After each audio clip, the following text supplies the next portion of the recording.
Good evening, ladies and gentlemen. Welcome to Solo ReacTalk. Tonight, I'm going to be reacting to Star Wars vs. Warhammer 40K special. They come from a world called War by A.F.W.T.M.T. Yes, if you want to check out my previous reactions, remember the playlist card will be at the top. Just click on it and you'll be able to access them. If you want to check out the original video as well as AFanWithTooMuchTime's YouTube channel, the links are in the description below. Recently, I should say like 2 hours ago, I was messaged by someone who watches my videos, especially those from Star Wars vs. Warhammer, where the person stated that, at every video, at the end of every video that I react to, I always say that I will see you guys next week Thursday, and that's my schedule. Thursdays, it's Warhammer stuff. It's Star Wars vs. Warhammer 40K. I try to make sure that happens. Every Thursday, I must post these videos that pertain to Star Wars and to Warhammer 40K installments, right? I do try. However, there will be issues. Like there have been issues during these past few months, particularly in my country when it comes to power supply, and I do try my best to try to keep the schedule. It's just that if it's not the electricity issue, I have other things to do, and I just don't have the time enough in a day or even during the evening to record and then also post the video on the same day, the day that's meant for that video. So guys, I'm sorry if you are feeling frustrated or if you think that I'm not really committed. I am committed 100%, and I do post the videos as soon as I can. That's all I can actually tell you right now, that I will be posting the videos as soon as I can. So I haven't lost any interest. I haven't, become, like lazy or something. It's just that that's just the predicament that we are in as South Africa right now. We are having some electricity issues, blackouts, as you might call them in America or wherever else in the world. Here we call them load shedding, and it's really affecting. It's really affecting me these days. So I'm sorry if you guys feel as if I'm not really serious about this. I don't know if I can do any better because the power doesn't depend on me. I can't switch the power stations on and off. I can't do that stuff, so I'm at the mercy of our power distributors. So I'm sorry guys, I'm really sorry about this. But let's continue. Star Wars vs. Warhammer 40K mini episode, A.F.W.T.M.T and the droids. That was the last one I watched or reacted to last week. Yes, A.F.W.T.M.T has been infiltrating deep into Confederacy space. He has killed Admiral Borvat. The poor guy was diced up into pieces. I don't know if that was a quick death for him, but he died. He died a very bloody, messy death. And the Crimson Razors seem to be pushing deeper into the Confederacy space territory. They've begun bombarding planets. I'm not sure if it's an exterminatus. Yes, they're eliminating planets one after the other, and General Grievous is about to meet up, or should I say, is about to challenge the Crimson Razors pretty soon. I'm just wondering how that battle is going to go about. A bolter gun against General Grievous. I just don't see him surviving any kind of attack from an Astartes, let alone the A.F.W.T.M.T himself, the chapter master. I just don't see how is he going to survive that. Even though he might have multiple lightsabers, I just I don't see that happening. He doesn't have the agility of a Jedi. To swerve away from bolt of fire. He doesn't even use the Force. He's just good using lightsabers, but hand-to-hand combat, close quarter combat, I just don't see that happening. But maybe he has a plan. Maybe he has a plan. Okay, let's continue with what is it called again? Special. They come from a world called War. All right. 3, 2, 1, go.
The Major's column marched forward, grim, determined, and mostly silent, even as the blue bullet-like shells of the enemy's artillery fell among them. He had more than enough men to storm the park where the enemy had set up their artillery firing positions. Which was good, damn good, because his tanks were the first things to vanish. Every devastator his men had planned to use for cover. Every Leman Russ tank that was to be their fire support and the very tip of the spear. Even the chimeras were going up in flames so fast, men were choosing to hoof it over waiting for their turn to burn. The fire of the enemy was disgustingly accurate, with the only breaks in their attacks coming from those vanishing moments when the civilian buildings obstructed their firing arcs. The Major had tens of thousands of men, and he had been supported by a quarter as many tanks. But at some point in their long march toward the foe, they had become a target priority. Is this on Axum? I think this is on Axum. Yes, okay. Interesting. One which only swelled, drawing more and more of the enemy's guns in the process. He had wanted to call for air support, either to hasten their approach or otherwise harass the firing positions. But apparently the troop carriers of the Republic doubled as assault ships, and they were not alone besides, aided by dedicated attack craft that could escape most of their deployed atmospheric fighters by veering into space. Suffice to say, the Navy had their own hands full. Even a tactical orbital bombardment was out of the question for the time being, with their larger ships engaged with their own form of trouble. He had wanted to wait for the shock drops and tactical squads of the Tempestus Scions to arrive, to wreak havoc with the foe's lines even as they advanced. But the word had come in, and the Scions had their own problems and objectives. They could not guarantee a drop in his battlefield. He had requested artillery firing support, but their basilisk turrets and other defensive emplacements had been badly mauled. Their vehicle depots raided, their remaining artillery capacity being used to hold the enemy's frontal assault on the Basilica. So basically, these soldiers are on their own. There's no air support, there is no reinforcements in terms of mechanized units because, the current ones they have been destroyed by precision artillery strikes. There is no space, drop pods coming in. There's no support coming in from the void. And yeah, basically they're all alone. Okay. In dire fear and fury, he had Wait, is this before or after the spires fell? Yeah, I need to know about that as well, because that's also very important. Because as soon as the spires fell, it was just utter calamity. A lot of soldiers died, and of course, yes, there was that display of power from one of the soldiers who belonged to the Imperium of Man.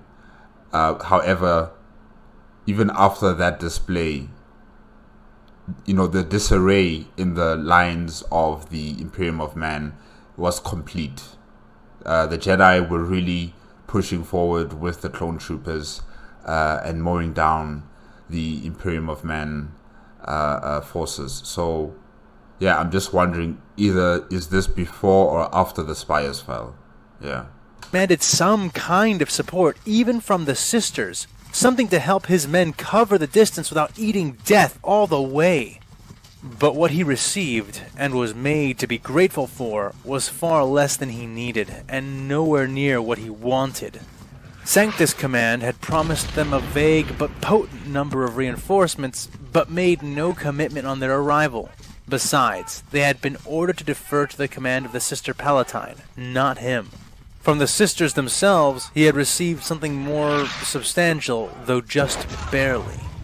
Annoyed, or perhaps impressed with his persistence, especially after his beating at the hands of their leader, the Sisters of Battle had bestowed him with 2 warriors of the Sisters Repentia, a penitent and her overseer.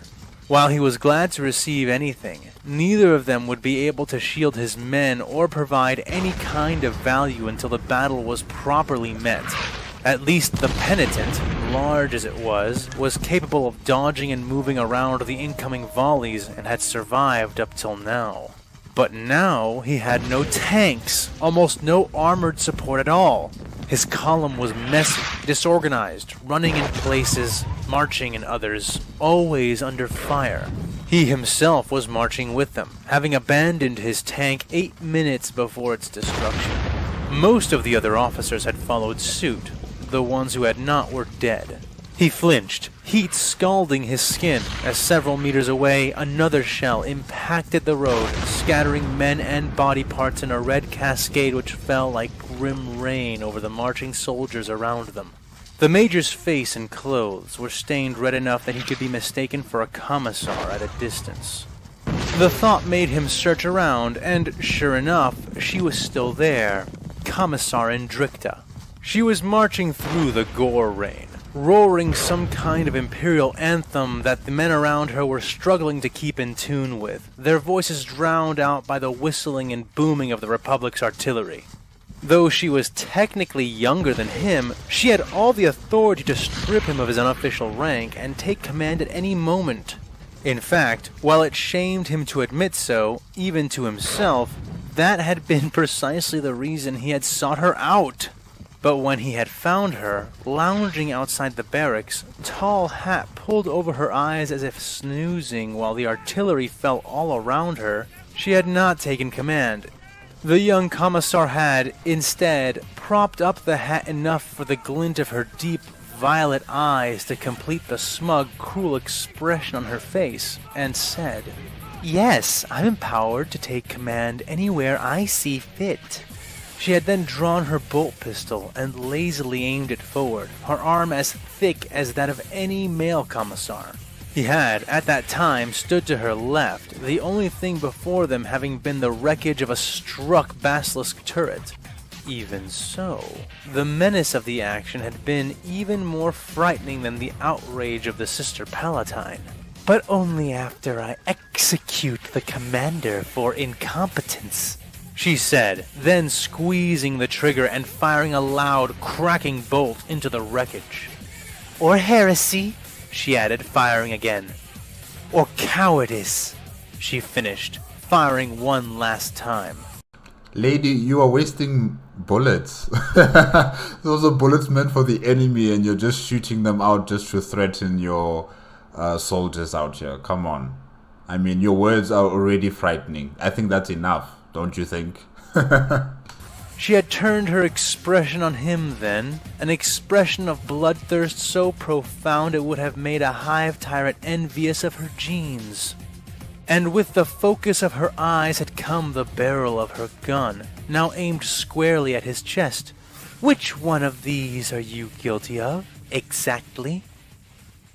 And that had more or less settled it. He was in charge. The thought left him feeling numb and grim in equal measure as he waded through the rain of his men.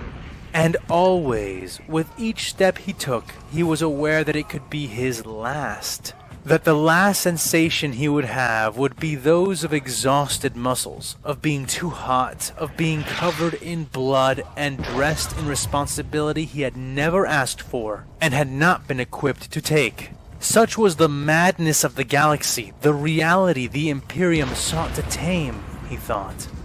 The notion made him grin, something he regretted a moment later, spitting blood and growling, gritting his now red teeth. In truth, the fire falling among his forces was more showy than anything else, killing only 5 or 6 men per impact, nothing compared to the numbers he was bringing with him. And most of the enemy artillery was either focusing on the tanks further back on his line, those tanks in the other 2 columns he had created when he had been forced to choose an approach, or on the main battle happening much farther away. Even so, just one man being pulverized and thrown into the air could cause a shower, and this was more than that. Finally, relief. The shadow of one of the largest civilian buildings on their path passed over him and the front of his marching force, and they halted to recover and regroup their formations. Men wiped gore from their uniforms, shook soot from equipment, screamed into their hands, and became sick, tossing up where they stood. Major Lazuras did not drop or rest, fearing that he would not be able to recover if he dropped any of his own fronts. While it was acceptable for his men to show their weakness, at least now, while they could, it was not acceptable for him, now more than ever. Instead, he waved his Vox crew forward and took one of their headsets for himself. "Column Beta, Column Gamma, do you copy? Over," he said into it. "This is Column Beta to Column Alpha. We are about to make the final approach over our bridge. Over," came the first response. Oh, this is the bridge. Okay, no, so this is before the spires fell then. This is Column Gamma to Column Alpha. We copy. We are also ready to make our charge on your command. The voice was cut off suddenly. Column Gamma, repeat last transmission. Over," he said. No response. "Column Beta, do you have visual on Column Gamma? Over." Again, nothing. But he could hear the Vox working. What had happened? Was he somehow being jammed? Had they been attacked? The more he thought about it, the more it made sense. The park could only be openly approached by 3 bridges. But luckily, just before each approach was a large commercial building, something the artillery was unable or unwilling to fire into, providing a place to gather in relative safety before the approach itself. If he were in command of the defense, this would be a prime spot for an ambush. But then why had the others been attacked and his group not? The others had arrived first, but if his location was also primed for a trap, why hadn't it been sprung? He looked around, and the reason hit him hard.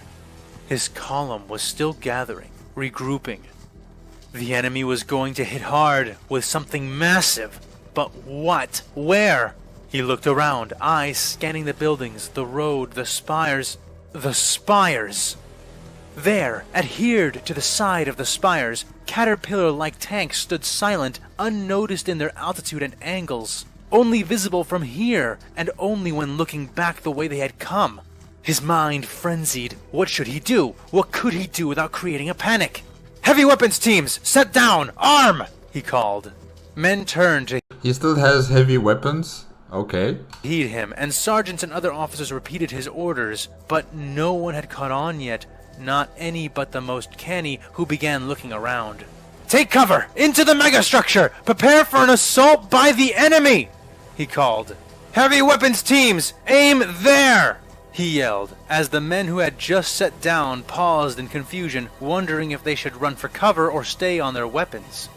They followed his aiming hand in a vague direction and quickly spotted their targets. They began to fire, las cannons, missile launchers, and more, beginning a stuttering first volley as the guardsmen began to dash for the huge structure which had been shielding them from the artillery. And then everything became hell. The tanks adhering to the side of the tall spires opened fire, and the doors and windows of the huge building the guard were fleeing towards flew open, revealing massed groups of clone soldiers who had been ready and waiting all along. "Blast them!" one of them roared, and the clones let loose a rain of scything blue death from their positions. The Major suddenly found himself caught in the crossfire that was surely consuming his other two columns even then. His men were faltering, they were floundering, they were dying! He grabbed the Voxcaster's howler mic and activated it, raising it to his lips and nearly deafening himself with the sound. Men, to me! He roared. His guardsmen did as instructed, beginning to gather. Affix bayonets! He ordered.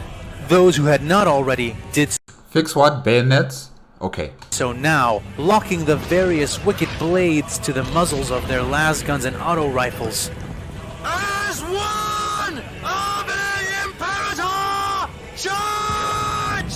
The Major screamed, pulling free his chainsword from the scabbard at his side and dropping the mic, charging first, but quickly followed by over 10,000 roaring human warriors. Together, they drove into the rain of blue bolts with desperation and fury born of the will to survive.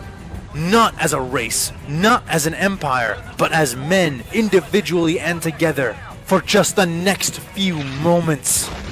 He was in the lead for a while. The Halo music.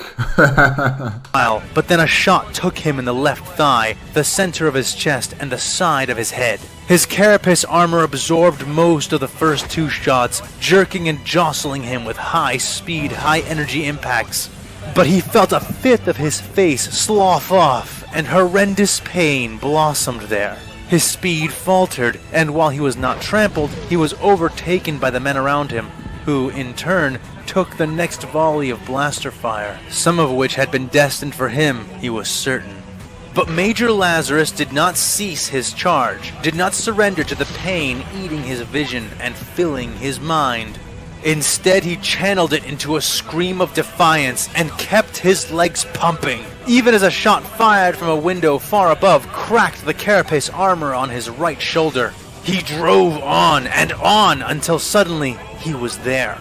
His men had formed a ring of their dead around the window that was his target. The clones stationed there armed with rotating blaster cannons that spat blue death in wide volleys that only grew inescapably tight as he neared. The Major used his free hand to yank his first grenade off his belt, bringing it to the thumb of his sword hand to pull the pin before lobbing it and leaping forward behind the mound of the dead. The clones still fired, and their strafing shots caught his left leg and shin, blowing the carapace armor there away and burning him, but leaving him intact. The same could not be said for his enemies, as the frags sailed into the wide window they were using to fire from. The clones scrambled to escape it, but not only were they weighed down by their large guns, but Major Lazarus had not stopped his assault, snagging and tossing more grenades from the corpses, clearing the window seconds later of anything that could still fight back. His men found him and pulled him to his feet, others charging ahead and into the window, the same thing happening all around them as the clones either withdrew or were overrun by one method or another. Cursing, spitting, and gratefully taking a shot of something which killed his pain, the Major followed his men into the building, still much more a sergeant than a commander. The place was some kind of market, a center of commerce with stalls and storefronts lining the walls of huge, open chambers of various shapes and designs. A mall? Are they in a mall? Walkways always leading between them, matching the theme of the room. He moved through several, and soon found himself fighting inside a luminous white oval room, large enough to fit 2 Imperial Knights, one on top of the other, its volume honeycombed with intersecting paths and bridges. The walkways in question were of an Then they must be in a mega mall. You know, it's not just a mall, it's a mega mall. odd design, in his mind, made to look like railless, guardless paths of light. In reality, the paths did have guards, solid barriers that rose about waist high on either side, invisible unless touched by something, revealing smooth white ceramic. He and his men, as well as their foes, used these for cover and found them oddly sturdy, though they became permanently visible in a wide radius wherever they were struck by either blasters, bullets, or last shots. The near-invisible nature of the paths, and the layers and layers of bridges above and below where he was fighting, led to a chaotic battlefield where Lazarus could only guess whether the shots he would take would actually fly to their target, or if they would suddenly be intercepted by yet another, previously unseen barrier. The room had been designed to look like a heavenly art gallery, but doing battle in it was like fighting in an emperor-damned funhouse. Suddenly, the two men at his side screamed as bolts from behind them struck them down. Lazarus leapt forward and tossed his smoke grenade, dropping to his hands and knees and crawling as they blind fired after him, making for a bend in the path, and thereby putting the waist-high barrier between himself and them. As the smoke cleared, he could see he had been outflanked. The damned toy soldiers had dropped down from a higher platform and had hit him and the men behind him with an ambush. They spotted him and fired, and he sneered as their shots hit the invisible barrier, and he vanished behind a suddenly revealed wall of pale but blackening ceramic. He popped up and started getting his own shots off, but he was just as hindered as they, and he felt like he had been chewed up by an ogre, his body a mess of aches and imprecision. They were moving up as they shot at him, trying to catch him dead to rights and out in the open. He grit his teeth, slinging the last rifle he had been using and drawing his last pistol and his last grenade, a crack grenade. He pulled the pin on the thing and pitched it directly at the advancing troopers. The wounded major then watched the sphere adhere itself to the ceramic with some unseen technology, the gyroscopic shaped charge within spinning to face the surface before detonating. He would have preferred to use a frag for this, as crack grenades were made for armor penetration and did not have a great spread.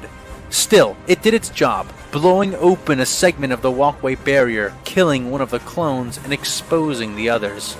He popped up again, firing with his pistol, the toy soldier so close as to keep its limited power effective. He had downed one with the grenade, and now two with his pistol, before the three that remained were on him, charging the rest of the distance. "Ah, feck!" The major groaned, shooting and stumbling as he took even more shots, his chest plate cracking and hissing, his left arm cooking, and his right leg losing its strength as a small hail of bolts chased him to the ground. Is this it? He dropped his pistol and reached for the sword at his hip, tugging at it, but suddenly finding himself looking up at the three clones above him, one of them raising the butt of his rifle to begin bashing. The major raised his arm to brace, but without warning, something dropped behind the clones, a shape in black, hitting the ground with a heavy thud. The clones spun, rifles out, and Lazarus craned his neck to see what had happened. It was a body, an Imperial soldier in black, having fallen from above.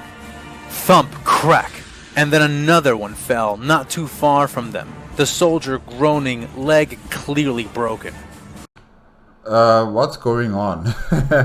Were these soldiers fighting on a higher level and then they got pushed downstairs somehow?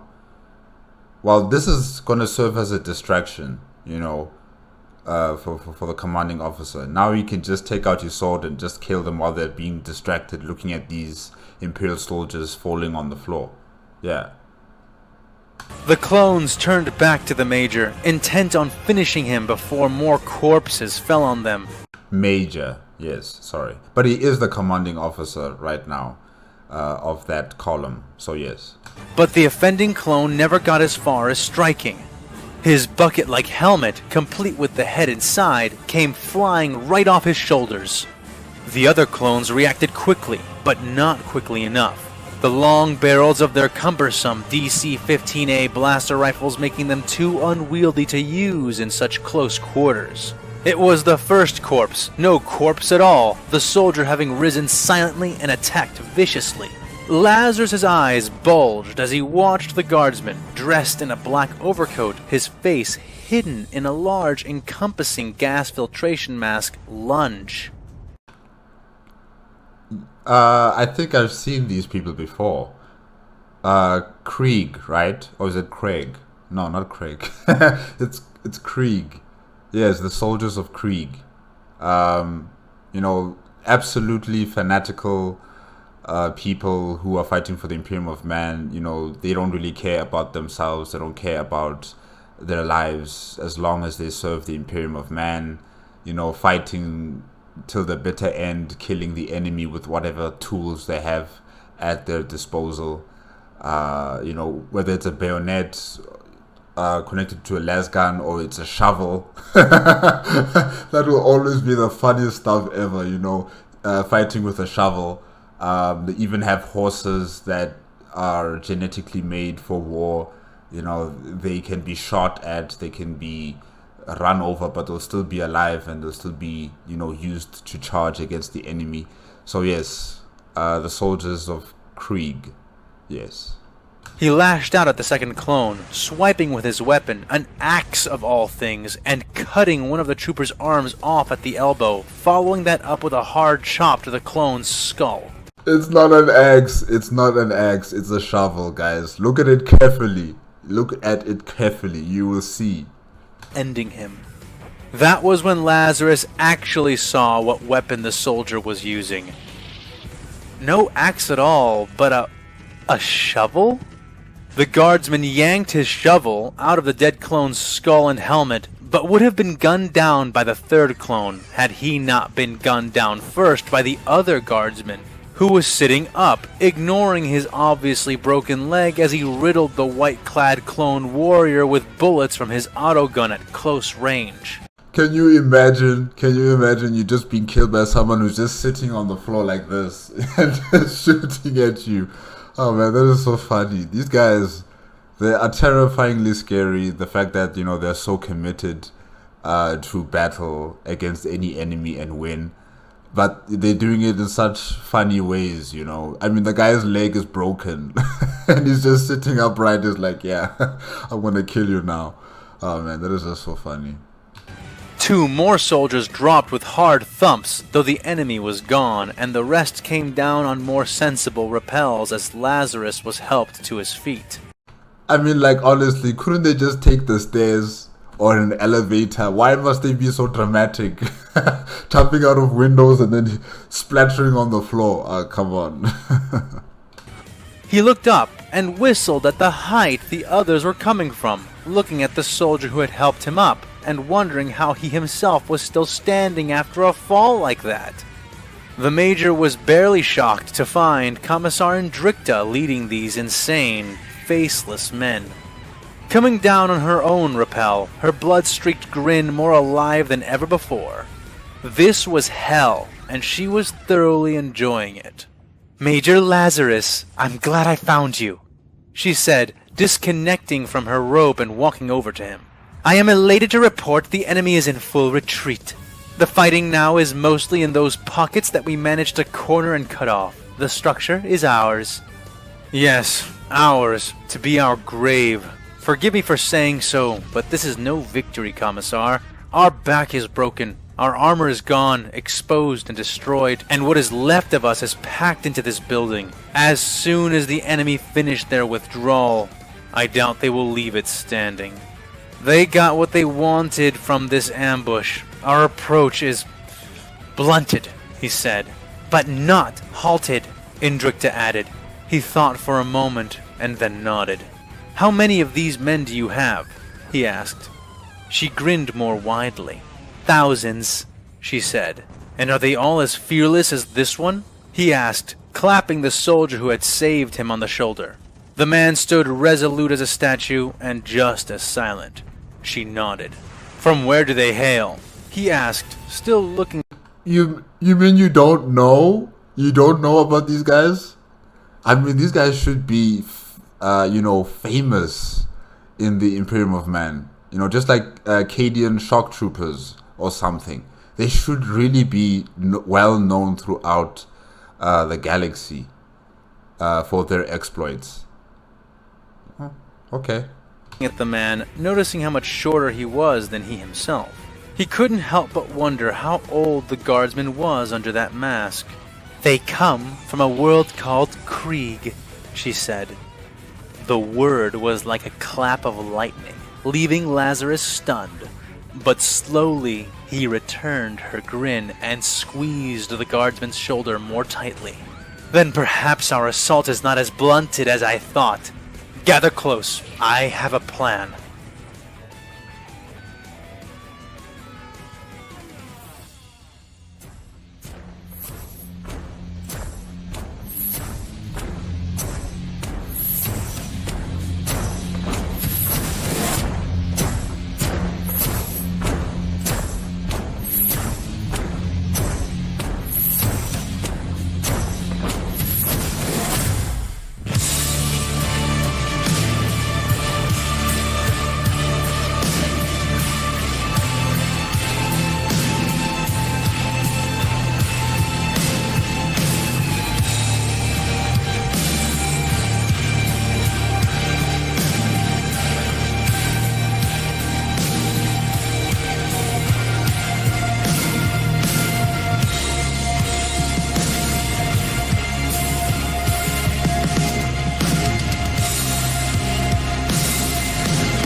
Okay, let me just pause here so I can say my final thoughts for this episode.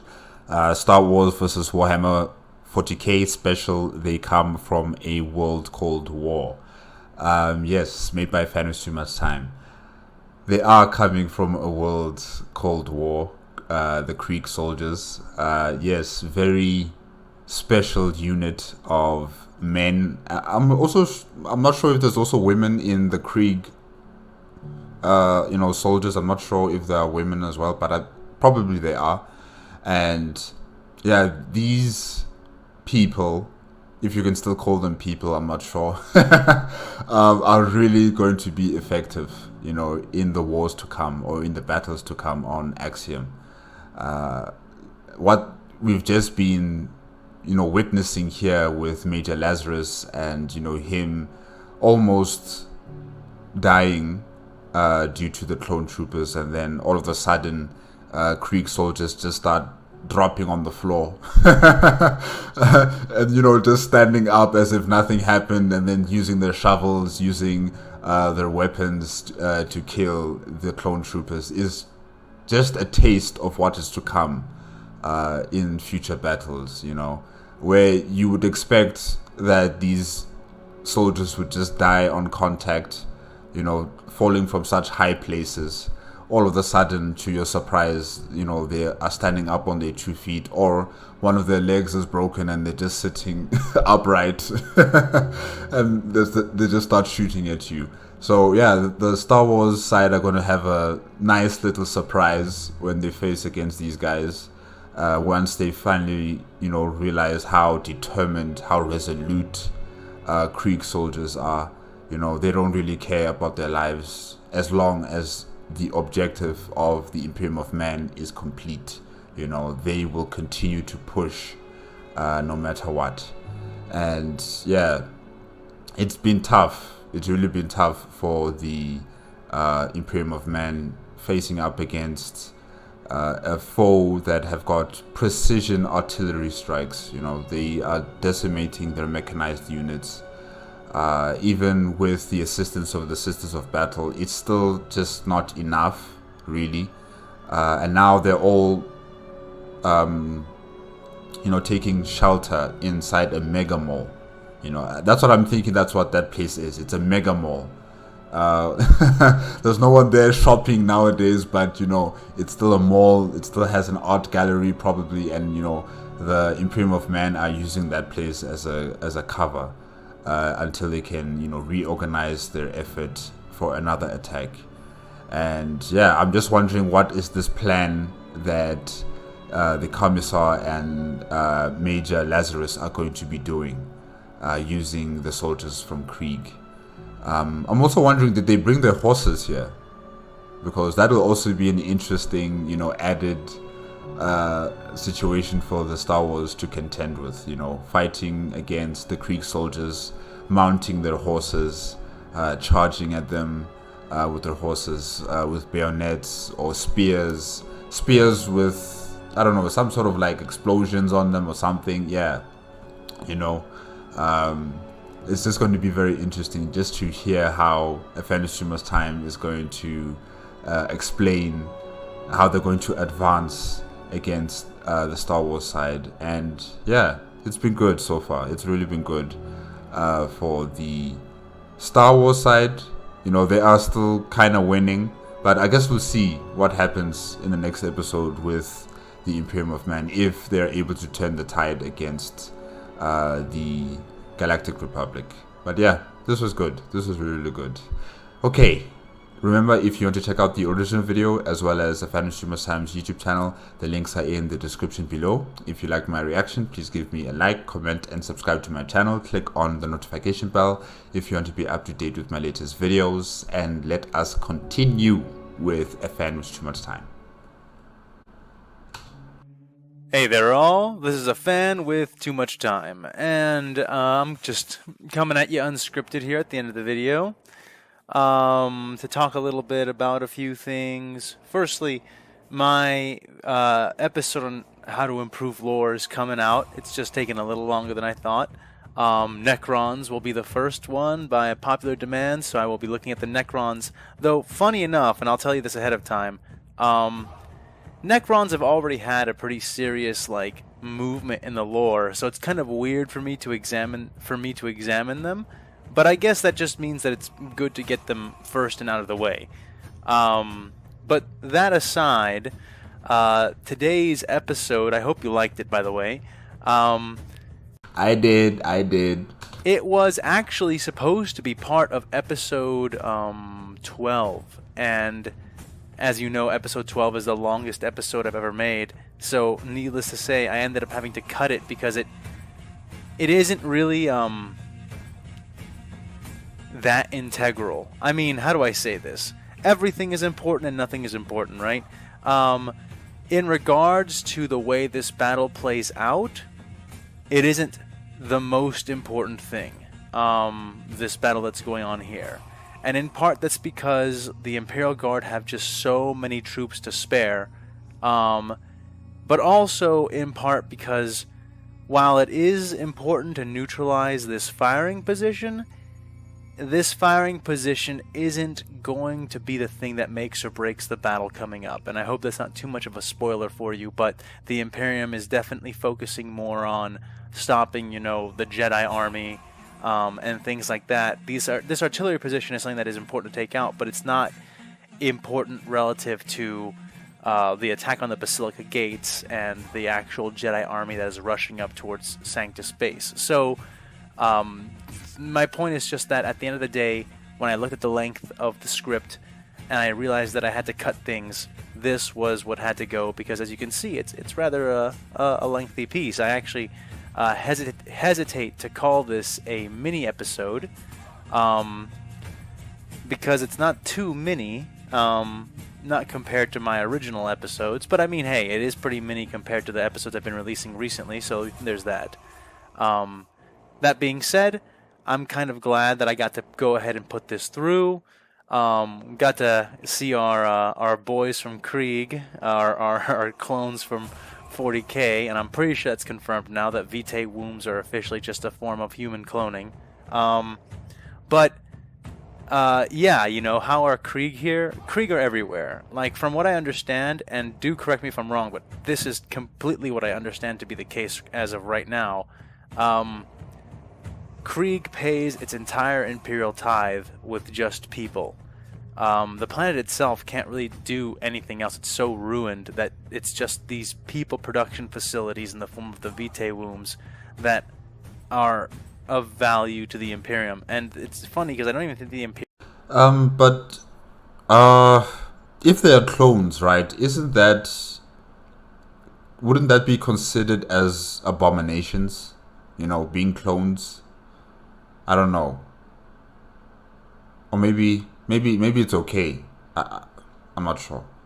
But I would assume that, you know, such practices of cloning people would be considered to be abominable. Yeah. Imperium is really pushing Krieg, or was pushing Krieg, to be paying their tithe after their horrible civil war, but Krieg came up all hardcore and was like, nah, we're going to pay tithe and we're going to pay it all with people. It's going to be people that are going to be down to die doing anything. And thus a legend was born. And of course, a Tyranid invasion. If you're a commander who thinks you're about to be facing down a major hive tendril, you get the offer for some Krieg reinforcements. You take that offer the moment your eyes see that piece of paperwork. You say, yes, please. Yes, please. So, of course, that went down, and there are a few regiments of Krieg hanging around for the sake of killing some Tyranids, which they didn't get to do, but now they get to kill other things. So, you know, Krieg are happy as long as they get to be killing or get killed by something. Yeah, this little bit will actually end in another short-ish or mini-ish story in the future, as you saw at the end there, and will conclude what is going on with this firing position. Though, while I may make that a bit more integral now that I am going to ultimately include it, I am pretty happy that I got to put it in somehow with this somewhat of a mini episode, if you will. But I'm not trying to make this mini episode too unmini, so I will go ahead and let you go right here, and I will keep working on episode 13 and 14, and hopefully I'll go ahead and finish those out while feeding you guys some more mini episodes, and when I am finally done with those, like completely, then I can release them, and while they're getting released, I can sleep and do nice, like, luxury things such as go to a movie and maybe hang out with my friends as long as they're all still alive. So, you know, that'll be a lot of fun.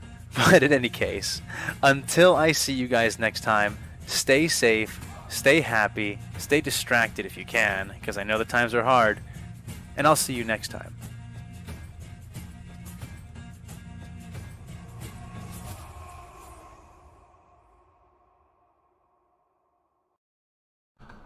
Okay, guys, that was our little talk with AFanWithTooMuchTime.